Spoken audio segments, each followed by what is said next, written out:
Afternoon. Wait, has comments started? Wow, good afternoon, good afternoon. The Patreon YouTube announcements have been much more reliable than Insta. Yeah, Insta's been weird. I get, like, now you guys, are comments have appeared before I even start. This is so cool. How great.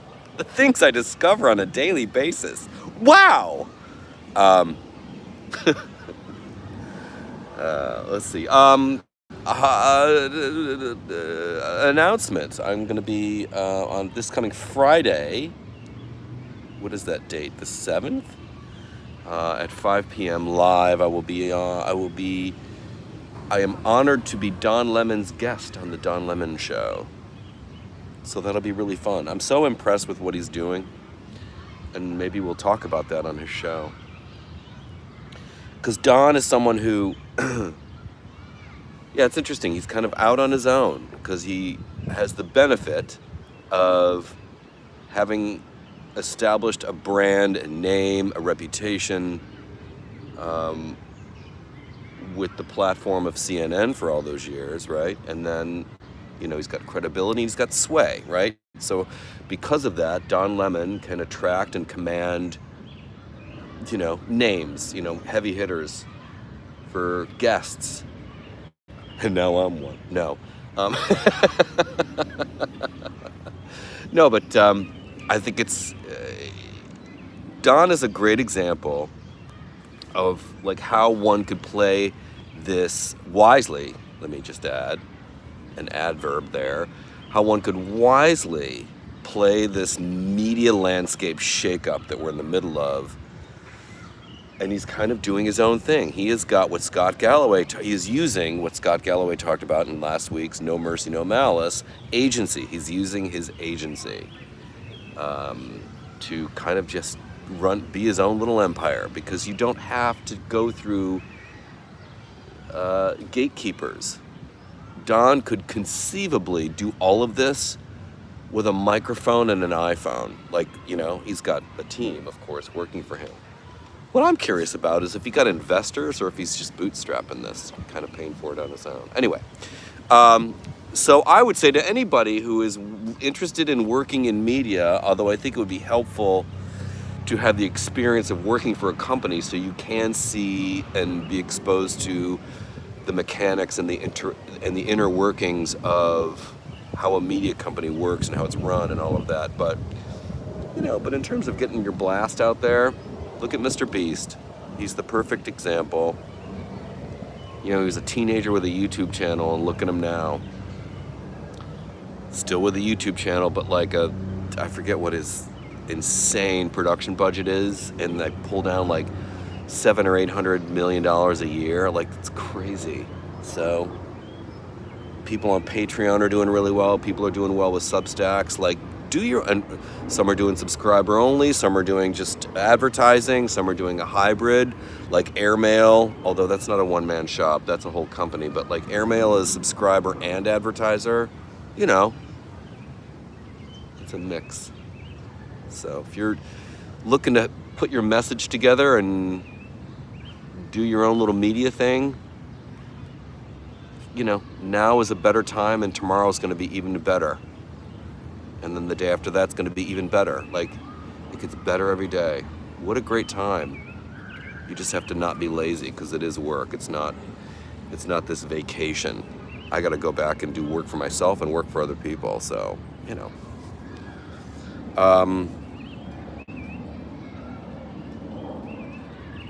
Oh, thanks, Jeff. I'm happy to be on YouTube. So here are the dogs. Smokey. What? He's sniffing on some grass. And Lenore is keeping watch for all of us. Danielle, thank you so much for the tip. Ex-New Yorker living in Chapel Hill, North Carolina? Is that Chapel Hill? Let's see. Love your lives, you make my day. Well, I'm happy to make your day.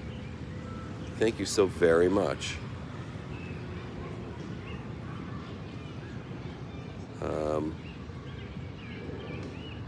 Chapel Hill, North Carolina. I've been there. It's nice there. Good for you. I was there about 25 years ago for a couple of days. I liked it. So what else is happening? You know, I've been thinking about this weird time that we're in, this anti-liberal time. With this sort of, although elections could be interesting. India just came in with their vote. Modi is going to have a third term, and then we've got this woman, our first female president in Mexico, and she's not just a woman, she's Jewish. And she's got some very impressive science pedigree, like she's a former astrophysicist or something. Someone's going to have to fill me in there, I forget, but she's smart. So we'll see how that plays out. That's an exciting development. And it's interesting also, Mexico, abortion is legal. It's considered the Greenwich Village of the South. But this time that we're in, this anti-liberal time around the globe, not just in the US, with Nazis feeling like they can all come out of the shadows and just play out their agenda in broad daylight. Like they're all comfortable with this shit. The anti-Semitism, this backlash against women, people of color, gay people, trans people, drag queens. What the fuck is that about? And I have my own theories. Speaking of Don Lemon wrote in his book a couple years back, he was doing press for the book, and he talked about how this being like the Trump era, this MAGA time that we're in, is sort of like white supremacy's death rattle, in a way. Maybe I'll ask him about it if the subject comes up on the show. But so this sort of feels like the death rattle, because as society, if you look at history, especially in America, America is a liberal democracy, and it's always tended to go that way. That's how the landscape of the progress has gone on the timeline of our country. And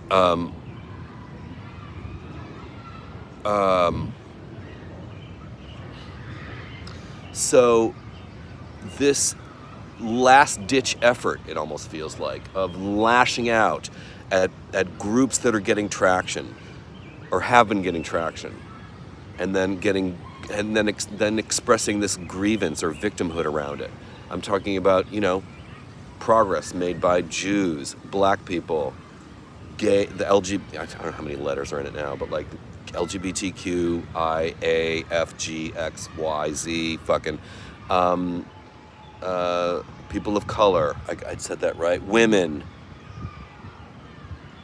This is white Christian heterosexual conservatives who are just furious. This is just as I see it. Furious that there are whole cultures around them getting traction, filling their plates at the buffet table. That is not just exclusive to these conservative white Christians, straight white Christians, especially males. And it's like these boring, rich, conservative Christian white guys who are furious, and women too, but I'm painting with broad strokes here. Furious that their perceived birthright and their very lame, uninteresting, boring efforts are not getting the traction or the awe that they feel that they're entitled to. Got boring old white guys furious that the world does not think that they're as amazing and impressive as they think that they should be perceived as. Am I saying that right? I'm tripping over my own words. I think I'm being clear though.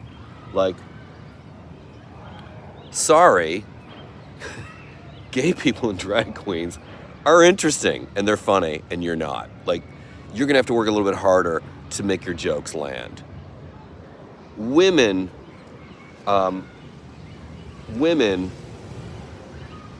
are fascinating, and what they do, especially with reproduction, is way more impressive than what men do. Sorry. fucking deal with it.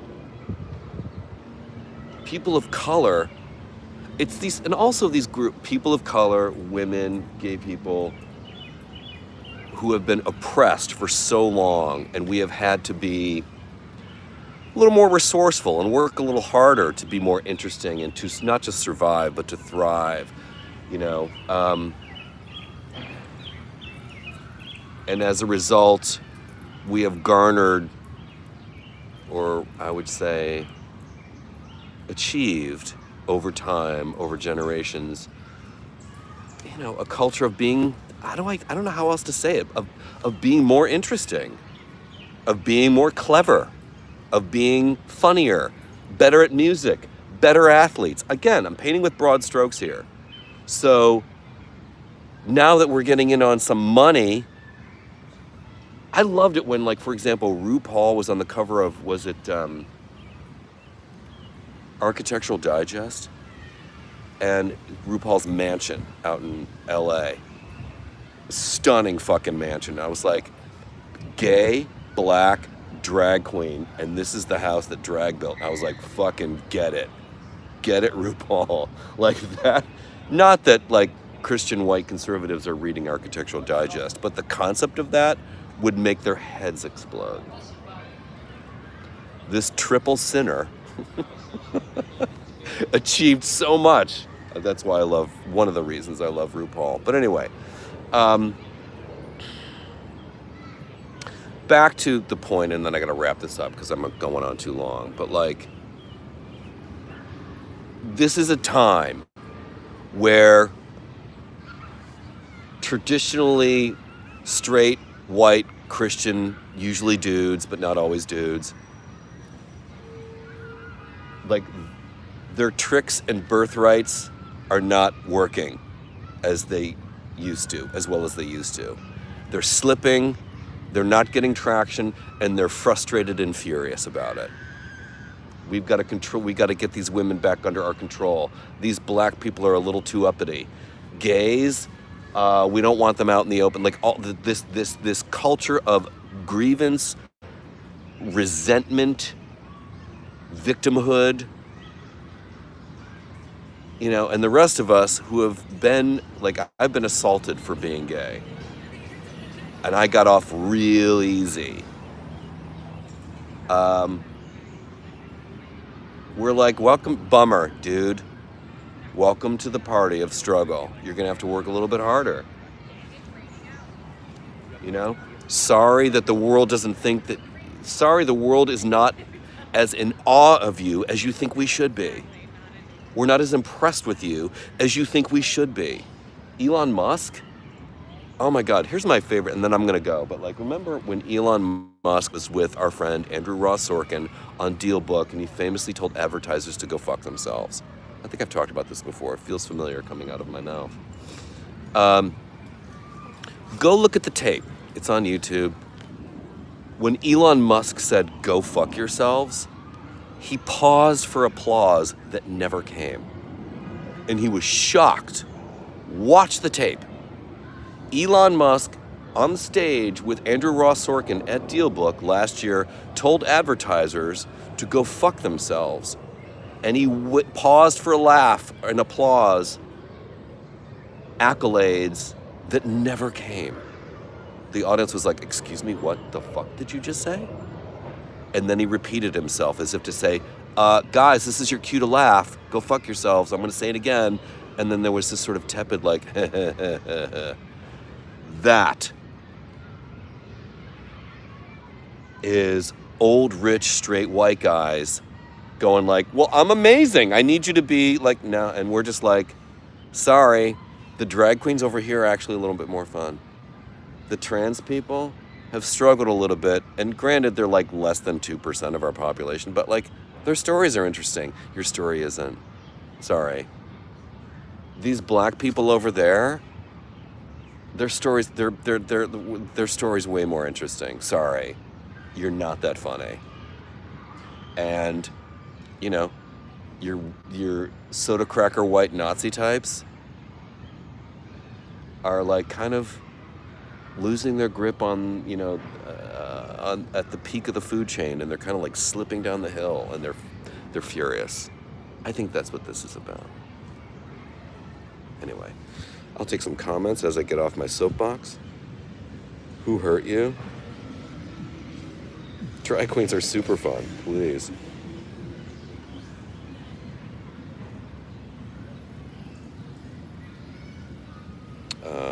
Let's see.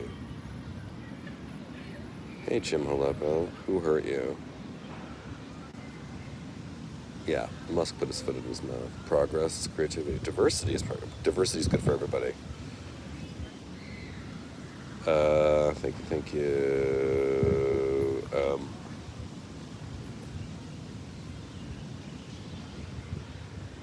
Let's see.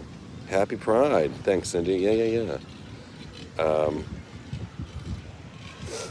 Tolerance is key. Just tolerance, but celebrate. Fran, you're too generous. Hey, George, moving back to NYC after 12 years in Florida. Can't wait. Good for you, Alicia. Welcome back. Oh, Fran, I love you, baby. Thank you. What's up, brother?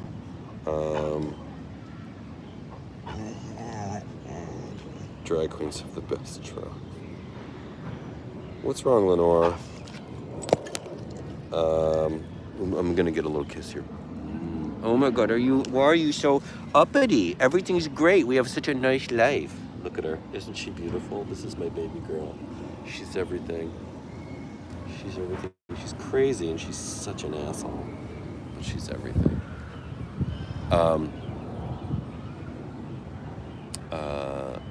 Jesus loves you. Thanks. It's National Cheese Day. Is it? Huh. I never have cheese in my apartment. Can I have a kiss, please? Thank you.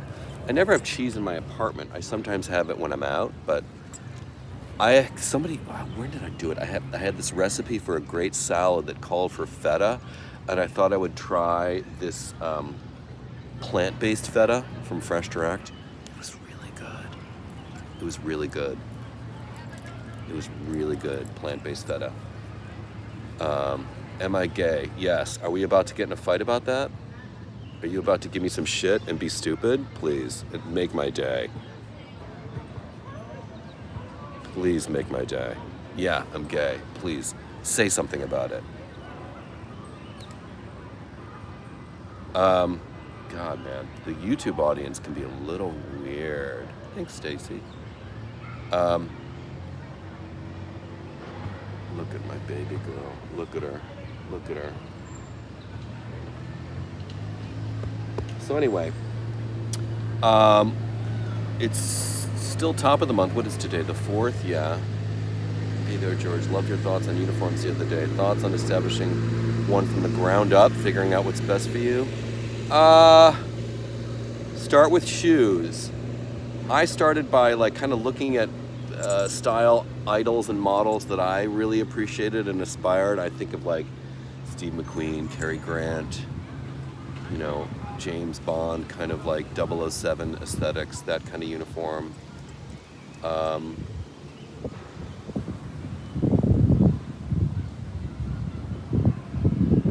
Let's see, moderators go crazy. All right, we're gonna put user in timeout. Yeah.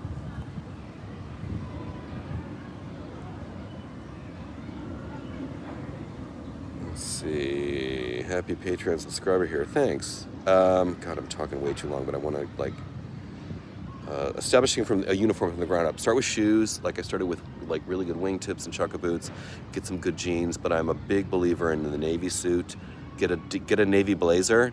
Doesn't necessarily have to have gold buttons. You're not going to the yacht club. But a navy blazer is great.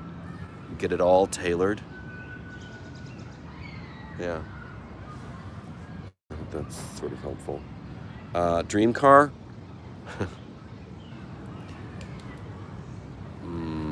A 64.5 Mustang. Yeah. GT. But if it could be electrified, that'd be great. Great grandfather was gay. Gay is fabulous. Yeah, that's my dream car. I love your style. I love that you love it. Thank you. Aren't you the dude who got banned from PetSmart by touching those hamsters in weird ways? Gangsta Woody, you're a dick and you're out of here. Bye.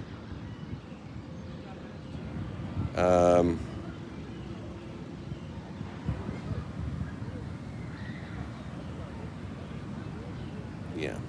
I'm just gonna eliminate a bunch of people here. No need to talk a billion times, dude.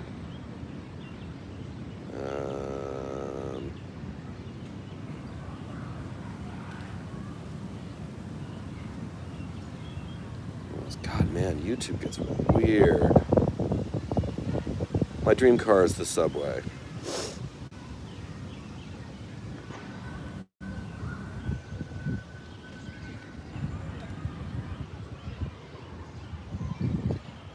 Let's see, please be my boyfriend, bro. Oh, honey. God.